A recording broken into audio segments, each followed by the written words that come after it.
heartbroken family stands alongside Ohio lawmakers pushing for change in monitoring violent offenders released from prison.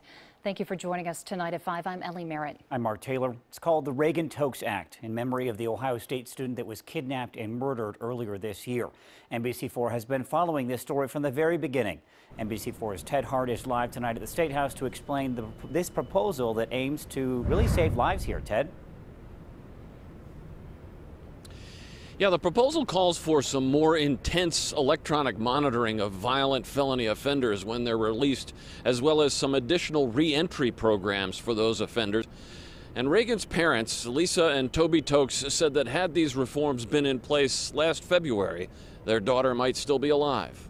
We know in our hearts this is what Reagan would want us to do, and we know it is the right thing to do to honor her memory best. Lisa Tokes stood with state lawmakers today and implored them not to allow her daughter's suffering and death to be in vain. Reagan Tokes was kidnapped, raped, and murdered last February. Police believe her accused killer, Brian Goldsby, also committed a half-dozen armed robberies in the German Village area. Despite his violent history and dozens of infractions in prison, Goldsby was released with a GPS ankle monitor but no restrictions. He was rejected by private re-entry programs. This bill seeks to have the Department of Corrections create a system where these violent criminals are not just released into the streets. And that's what happened in this case. The bill would also give judges more discretion in sentencing violent felons. It also would require that geographic boundaries be set for offenders with GPS monitors. Our choice to act comes from a place of ultimate love to honor our daughter. And hopefully our actions will prevent another vibrant soul from becoming a victim of violent tragedy in the future. And the case against Brian Goldsby is set to go to trial in February. If convicted, he could face the death penalty. Live at the Statehouse, Ted Hart, NBC4. Ted, thank you. After today's press conference, Reagan Tokes' parents sat down with us for the first time since their 21-year-old daughter's death. They say it was not long after Reagan was killed in February that they figured out there were flaws in Ohio's existing laws that they needed to fix. The technology that's available today for someone to be out on the streets that potentially as violent as, people are, it is shocking that it wasn't monitored in a better fashion.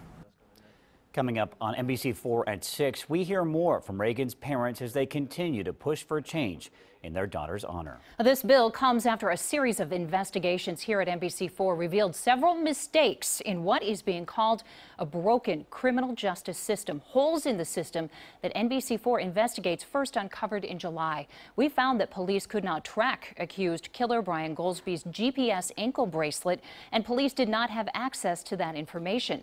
We took our investigation to one of the bill's sponsors, Representative Kristen Boggs.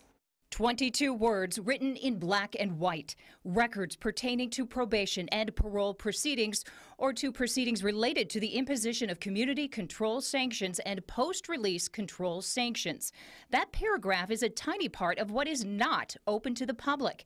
And our investigation proved that while it's only 22 words, they have a huge impact because it means police don't have access to GPS information either. Oh, here it is right here. We showed our proceedings to Representative Kristen Boggs in July, and this is her reaction. So I'm hearing this for the first time. This is something that I have not been made aware of prior to our interview. Less than a month later, Boggs drafted the Reagan Tokes Act, and she included NBC4's information. Quote, in situations where there is an unusual uptick in criminal activity within a definite area, investigators should have every resource available, including GPS information of recently released parolees. I do think that there should be a system in place that allows for better communication between our law enforcement officers on the ground and our parole officers that are monitoring these individuals that are on post-release control.